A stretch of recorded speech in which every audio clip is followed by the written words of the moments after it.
حضور فرمانے لگے بے شک میں تم میں دو نائب چھوڑ کر جا رہا ہوں، ایک اللہ تبارک و تعالیٰ کی کتاب ہے کہ جو آسمان و زمین کے درمیان پھیلی ہوئی رسی کی مانند ہے، دوسری کون ہے؟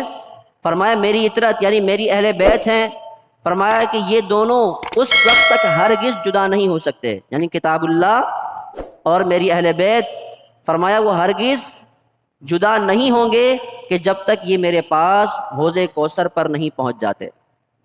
یعنی ہمیشہ جب بھی قرآن رہے گا وہاں اہل بیت ہوگی، اور جہاں اہل بیت ہوگی وہیں قرآن ہوگا۔ دیکھ لیجئے کرب و بلا کے میدان میں، دیکھ لیجئے حضرت علی کی زندگی میں، دیکھ لیجئے فاطمۃ الزہرا کی زندگی میں، دیکھ لیجئے یعنی حضرت علی رضی اللہ تعالی عنہ کے بارے میں آتا ہے کہ آگے کی ایک رکاب میں پیر رکھتے، ابھی دوسری رکاب تک پیر نہیں پہنچتا ایک قرآن مجید کے ختم کر لیا۔ قرآن آپ کی زندگی سے کبھی جدا نہیں ہوا۔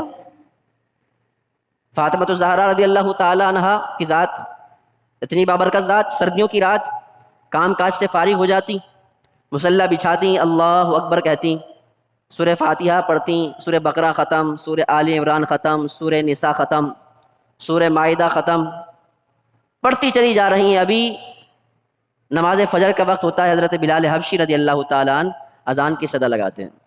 آپ جلدی جلدی 2 رکعت مکمل کرنے کے بعد اللہ کی بارگاہ میں عرض گزار ہوتی ہیں، یا باری تعالیٰ تیری سردیوں کی رات اتنی چھوٹی ہو گئی کہ فاطمۃ الزہرا کے ابھی 2 سجدے مکمل نہیں ہوئے۔ یعنی قرآن اہل بیت کے ساتھ ہے اور اہل بیت قرآن کے ساتھ ہے، کبھی بھی قرآن اہل بیت کی زندگی سے جدا نہیں ہوا ہے۔ کرب و بلا کے میدان میں دیکھ لیجیے ان کی تلاوت ہو رہی ہے، امام علی مقام نے ایک رات کا موقع مانگا تو آپ نے کیا کی؟ تلاوت قرآن کر رہے ہیں، خیمے میں بیویاں تلاوت قرآن کر رہی ہیں، اللہ تبارک و تعالیٰ کا شکر بجا لا رہی ہیں۔